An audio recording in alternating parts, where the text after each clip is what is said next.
What's the story, everyone? Welcome back to GA Fan TV. I hope the form is good. I hope the form is well. We predicted the All-Ireland Senior Football Championship, the Men's Football Championship. We predicted the All-Ireland Senior Hurling Championship.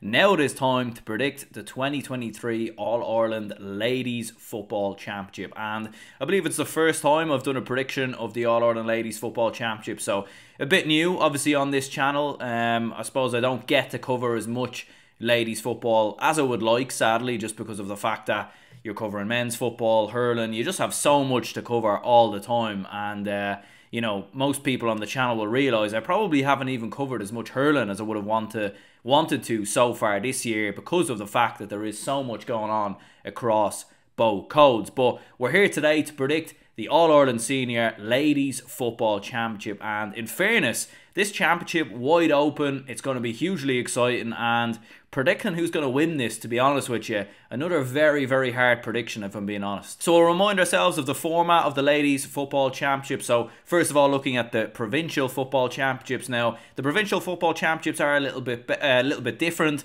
to the Men's Provincial Football Championships. I actually think the format in the Ladies Football Championships, the Provincial Championships, are spot on. I think they should really adopt something similar in the men's game. As far as I'm aware, I think it's Division 1 and Division 2 sides that get into their provinces. So, for example, in the Connacht Championship, you've got Galway versus Mayo in a straight one-off game. In the Leinster Championship, you've got Meath, Dublin and Laois playing in a round robin, with the top two progressing to the provincial final. In the Munster Championship, you've got four sides in here, so two semi-finals. Kerry against Cork, what a game that poises to be, by the way.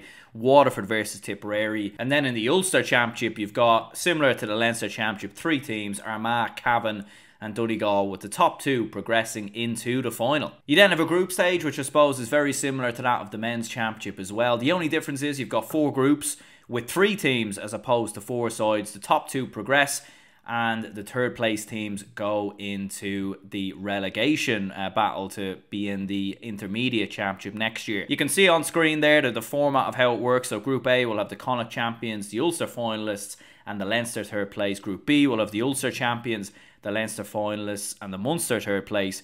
Group C will have the Leinster champions, the Munster finalists and the Ulster third place. And Group D will have the Munster champions, Connacht finalists and Munster fourth place. So we're going to be predicting the group stages as well, based off what I think will be happening in the provincial championships.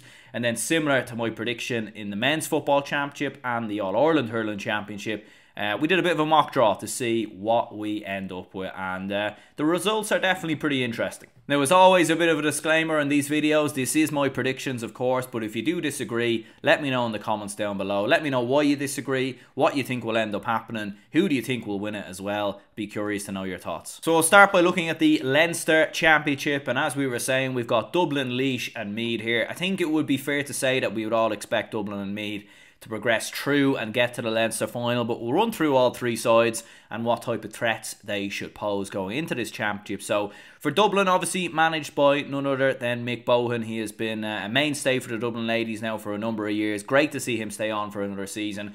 Could it be his last season? I mean, you know, he's been a man I've been thinking could possibly be in contention to take the men's side in the next couple of years. But look, for Dublin, it was an interesting league campaign. We finished third in the league behind Galway and Kerry, with the only defeats coming against both Kerry and Galway, who of course went on to reach the league final. Hannah Tyrrell has probably been our best player so far. She scored 2 goals and 22 points in 5 matches. Kate Sullivan, meanwhile, has scored 4 goals and 11 points, with 4 goals and 5 points from play. Carla Rowe has been very impressive as well. She's the creator, very much in behind. Leah Caffrey at centre-back has done a solid job in there for a number of years. And Laura McGee in midfield, very good tempo setter in and around the middle. The daughter of the legendary Johnny McGee, of course, as well. And she's been excellent for Dublin in the last couple of seasons. Moving on to Meath then, I suppose it hasn't been as good as a campaign from Meath as they would have liked. The All-Ireland champions, winning just 1 of their 7 games in the league. Now, they have been without a lot of players for vast parts. They've rotated quite a lot. They've tried out different players. They obviously have a new manager in Davy Nelson, who has taken over from the legendary Eamon Murray, who stepped away following Meath's success last year. And they have had a lot of players playing Australian football as well. So that has been some something, unfortunately, that has held them back a little bit in the league so far this season. Their only win did come against relegated Donegal, and Stacey Grimes has been their top scorer, just with 12 points in the league, so quite a low margin there for a top scorer. Vicky Wall, Emma Duggan, Mary-Kate Lynch, of course, a fullback. You would expect Vicky Wall to be more integrated back into the team the more the championship season goes on. So a bit of jeopardation maybe for Meath, and will they be able to retain what they did last year and win 3 All-Irelands in a row? That would be quite an incredible achievement if they manage to do so. Laois, on the other hand side, are coming in as the beaten Division 2 finalists in the league. They won 5 from 8 games. Mo Nerney has been one of their mainstays now for the last couple of years. She scored 7-18 in Division 2. With 5 goals and 9 points coming from play. Erin Fitzpatrick has also been very impressive. She scored 2-18 from play, 2-19 in total, 1 from a free. So Laois, to be fair, they'll definitely be underdogs, but they're coming in good form, and you would expect the Leinster Championship to be very competitive, in fairness. So ultimately then, I'm going to predict Dublin in first, Meath in second, and Laois in third. I think Dublin will have what it takes to get past Meath in the round robin. I think Meath are just not fully up to scratch just yet, and I do think we'll beat Meath in the Leinster final in Croke Park as well. I think for Laois, like, they'll be looking at Meath maybe as the side that they could take a scalp off. I know us Dubs have been a little bit inconsistent in the last couple of years, especially obviously that defeat to Donegal, who, as we very well saw, went on to get relegated this year. So you would look at it and think it's not going to be perfect for both Dublin and Meath, and Laois might be able to pull off a scalp. And we've seen, to be fair, intermediate sides coming up and taking scalps down the years. So you wouldn't rule out Laois, but I'm going to go for Dublin to finish in first, Meath in second, and Dublin to win the Leinster Championship. Moving on to Connacht then, it is a straight shootout between Galway and Mayo, as we were saying, a one-off game in the Connacht final. It's going to be an interesting one. I mean, we've got Galway, of course, coming in on the back of 5 wins from their 8 games in the league. Their only defeat came against Kerry. They drew another game in there as well. Defensively, they've been very strong throughout the league. They actually had the best defence in the league. Their attack hasn't always been free-flowing, but defensively they've been very solid, which was why it was actually a bit of a surprise to see them concede 5 goals against the Kingdom in that league final. They have a reliance on strong defenders such as their fullback Sarah Nalinchig and the likes of Aoife Malloy and Nicola Ward, who have been impressive at the back as well. Alana Griffin in goal has kept 4 clean sheets in 5 games, so that very much solidifies how well Galway have done defensively this year. And they will be looking to the likes of Kate Slevin and Roisin Leonard to go and do the business up top. Kate Slevin scored 129 so far this year with 14 points from play, and Roisin Leonard has scored 23 points in total for Galway. And Galway will be certainly coming in as favourites, because Mayo, in fairness, have won just 2 of their league matches, losing 5 of them. Their only wins came against Donegal and a Meath side, which we were saying were very much in rotation and transition throughout the league. They scored 11 goals in their last 4 games, to be fair, and that will certainly give them a bit of confidence. But defensively, they are quite weak. They had one of the worst defences in the league. They actually conceded 18 goals in 7 matches. So that's a very worrying statistic for Mayo. Shauna Howley scored 23 points and Sinead Walsh scored 3-6, all of which were from play. So if they're going to do anything, they'll rely on those 2 players to do the business. But I think when you look at how strong Galway have been in the league, defensively been very solid. That defeat to Kerry in the league final was a big setback, but I'm going to go with them to get the better of Mayo and win the Connacht Championship. Moving on to Munster, as we said, there's 4 sides in here. We've got Kerry, Cork, Waterford and Tipperary, and that meeting between Kerry and Cork, in my opinion, possibly the 2 best teams in the country on form, and the loser of that is possibly going to be a 3rd place team going into the group stages. So it's going to make it very, very fascinating, the fact that those 2 have drawn each other in the Munster Championship in those semi-finals. And as we said, Kerry, are they embarking on a golden generation at the moment in ladies football? It certainly seems to be the case. They won their first league title just a few weeks ago, since 1991, and they played in their first All-Ireland final last year since 2012. It was their first final appearance since 2012, and they've not won the All-Ireland since 1993. So we've seen the men's side very much end the drought in 2022. Can the ladies do something similar in 2023 and win what would be a first All-Ireland in 30 years? They have the best attack in the country statistically, having scored 20 goals in 8 games, which is quite an extraordinary amount of goals to score in a league season. Louise Namerta with 5.31, and she's also scored 4 goals and 11 points for play, so that's been very impressive. And Síofra O'Shea has been one of the most notable players and figures in this Kerry side. I suppose, especially last year, she had a phenomenal campaign throughout the championship. She scored 7 goals and 11 points in the league, and 7 goals and 5 points were from play. Hannah O'Donoghue's also been very impressive. She scored 3 goals and 7 points. By the way, if you're wondering where I get all my statistics, it's from a website called finalwhistle.ie. It's a very, very reliable source.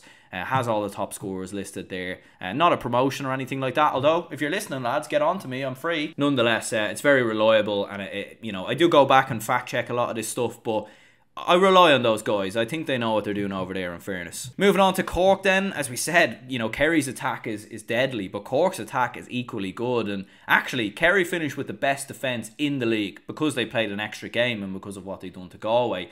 But in the league stage, Cork actually scored more than Kerry, despite not getting to the league final. We've seen Erica O'Shea return from Australia, which is a huge boost to Cork, and undoubtedly she will be vital if Cork are to do anything of significance this year. Emer Kiley has scored 2.18 with 2 goals and 10 of which coming from play. Libby Coppinger has been very impressive as well. She scored 3.9 from play. Orla Cahalan has also been a very impressive player for this Cork side. So yeah, this is a very, very hard one to call, and I suppose to call a prediction between Kerry and Cork, it's such a tough one, to be honest with you. But I tell you what, we'll get onto that in just a minute's time, because let's have a look about Waterford and Tipperary first. And I suppose what an opportunity for one of these two to get to a Munster final, and in particular Waterford, who are such a strange one, because at men's level, football is very much non-existent, but in ladies football, there seems to be a bit of a revolution going on in Waterford at the minute. They've had a real sort of increase and a real sort of there seems to be something building in Waterford actually at the minute. They've made serious progression in the last few years, definitely going in as a potential dark horse. In Division 1 they had 3 wins, a draw and 3 defeats, so very much mid-table standard, and 5th in Division 1 as well, so very impressive league campaign for them.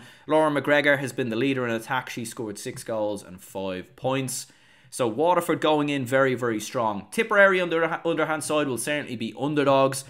They were in Division 2, of course, this season. Aisling Maloney, very impressive there. 2 goals and 41 points for Tipperary, with 1.13 from play. One of the top scorers in the entirety of the country as well. And Emma Morrissey is another player worth looking out for as well. She scored 3-7 so far for the Premier County. So I think, you know what, I'm going to go for Waterford to beat Tipperary, and I'm going to go for Cork to beat Kerry and maybe upset the odds a little bit. I think maybe Kerry, things have been going very, very well for Kerry so far, and I just got a sneaky feeling they might get caught in the hop against Cork. And ultimately I'm going to go with Cork to win the Munster Championship and beat Waterford. I think what an opportunity for Waterford though. Could they maybe go in as underdogs and potentially catch Cork out, which in fairness Cork have been a little bit inconsistent themselves in the last couple of years, but I'm going to go with Cork to win the Munster Championship. In Ulster then you have Armagh, Donegal and Cavan, and Armagh will certainly be the ones going in as favourites, Division 2 champions, winning all 8 games that they played in Division 2. Very, very impressive season for them. They've got one of the best footballers in the country in Amy Mackin. She scored 9 goals and 31 points and 7 goals and 20 points from play. I mean, that is an extraordinary tally indeed from Amy Mackin. Eva McCoy has also been a very impressive footballer for Armagh as well. She scored 5 goals and 5 points, all of which from play as well. So yeah, look, Armagh are coming in very, very strong. They'll certainly beat the favourites. And I suppose Donegal, on the other hand side, much like the men's side, obviously got relegated from Division 1. Donegal very similar. Lost all 7 games in the league. Definitely seems to be a bit of a regression from Donegal in the last couple of seasons, in fairness. A couple of player retirements and maybe the same standards not quite there as what was there in previous years. You would look at Niamh McLaughlin and Cody Walsh as 2 of their most impressive players from a Donegal perspective, but as I was saying, it's hard to see how they can stop the momentum of Armagh, albeit Donegal have played at a higher level over the last couple of seasons, but Armagh are coming in very strong, in fairness. Cavan on the other hand side were 5th in Division 2, so it's probably unlikely that they do anything of any significance in this Ulster Championship. They will fancy their chances, I'm sure, against the Donegal side, who've been battered and bruised really throughout the entirety of the Division 1 campaign. But Laura McVeety scored 1.18 with 1 goal and 5 points from play. So she's been impressive, and if Cavan are going to do anything, they'll certainly be relying on her influence. So I think ultimately I'm going to go with Armagh to win the Ulster Championship. I am going to go with Donegal as well to get to the final and have enough to get their first win of the season versus Cavan, but I'm going to go with Armagh to win the Ulster Championship. So according to my predictions then, this is how the group stages would look. So in Group 1 it would be Galway, Donegal and Laois. In Group 2 it would be Armagh, Meath and Kerry. Group 3 would be Dublin, Waterford and Cavan, and Group 4 would be Cork, Mayo and Tipperary. In terms of my group winners, I'm going to go for Galway to be too strong to get out of Group 1. Obviously, Donegal had a poor enough season, as we just mentioned. And as from a Laois perspective, I mean, Laois are an up-and-coming side, and look, they might cause a couple of issues, and it might be inconceivable maybe that Laois actually get out of this group, but I am going to go with Galway to win Group 1. And as I was saying there, Group 2, I'm gonna go for Kerry actually. I think it will be, like, look, when you look at that group, Armagh, Meath and Kerry, I mean, it's an absolute group of death. Whatever side finishes bottom of that group, extremely unlucky, you would have to say. But just looking at it, I think Kerry, like, obviously I predicted Cork to beat them in the Munster Championship, but I think Kerry will regroup. I think they'll get their, you know, their hips in motion. I think they'll get ready for two massive matches against both Meath and Armagh. And by the way, like, hugely excited. If that is the group that we end up with, I think that would be hugely exciting. Especially when you look at a side like Meath, who've obviously won back-to-back All-Irelands. Armagh have always been an extremely impressive side. As we were saying earlier, Amy Mackin on her day, one of the best footballers in the country. But I am going to go with Kerry to win that group. And Group 3, I'm going to go for Dublin to win it as well. I think it's it's a bit more self-explanatory, this group. I think Waterford will prove a bit of a test. We should be way too strong for Cavan, but I'm going to go for Dublin to win the group. And Group 4 is a bit of a tricky group as well between Cork and Mayo, but as we were saying there, Mayo a little bit inconsistent throughout the league, and I think Cork are coming in fairly strong in my opinion. So we'll go with Cork to win Group 4. So in terms of some of the runners-up then in Group 1, I'm actually going to go for Laois, which might be a bit of a surprise given the fact that Donegal were a Division 1 side this year. But I just like the look of Laois. You know, obviously last season winning the Intermediate Championship, Mo Nerney on her day, what a top class footballer. And like, Laois are a good side. They have the makings of playing in big games now, and they've been sort of knocking on the fringes at senior level, or in the Senior Championship I should say, in terms of causing one or two scalps. And Donegal just, you know, look on the decline, and I expect Laois to take advantage of that.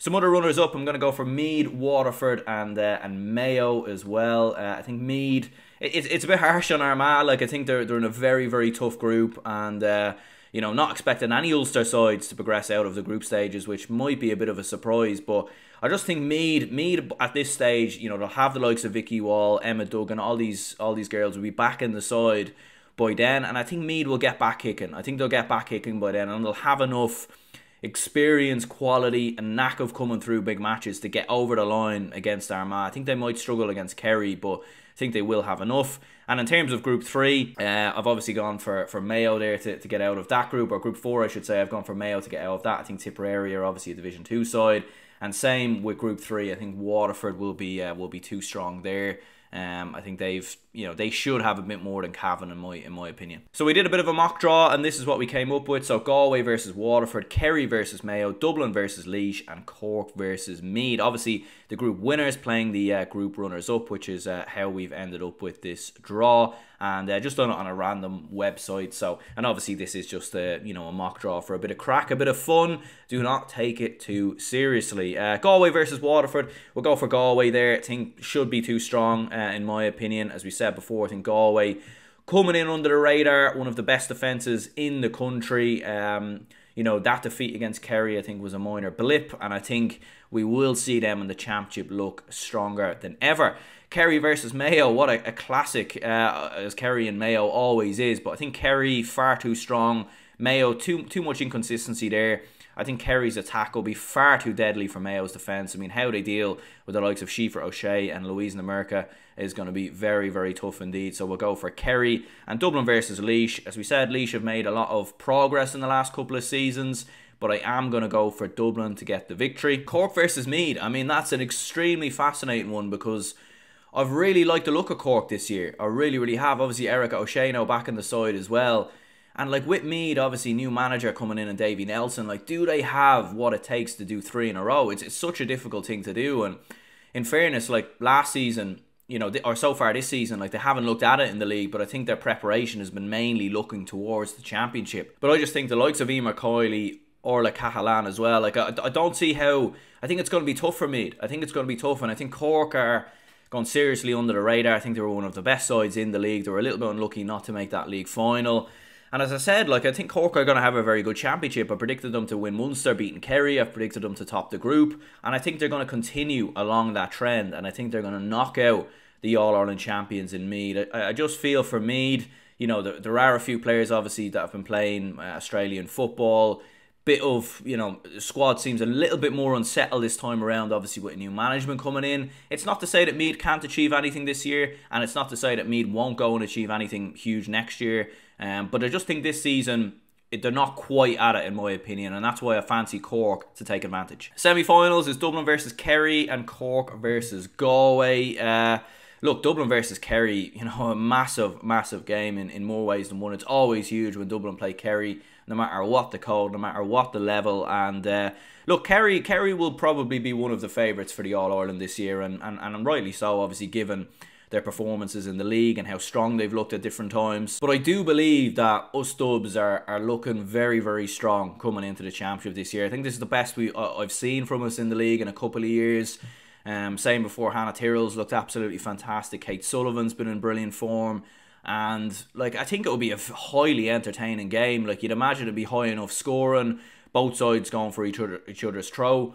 I think it'll be end to end and extremely exciting. And I think, like, I just fancy Dublin to edge it, just on the basis that I think Kerry might leak a bit more defensively than Dublin, and I think Dublin might have the knack of coming through these games as opposed to Kerry. And I think Kerry have put a lot into the league. They've put a lot into their season already.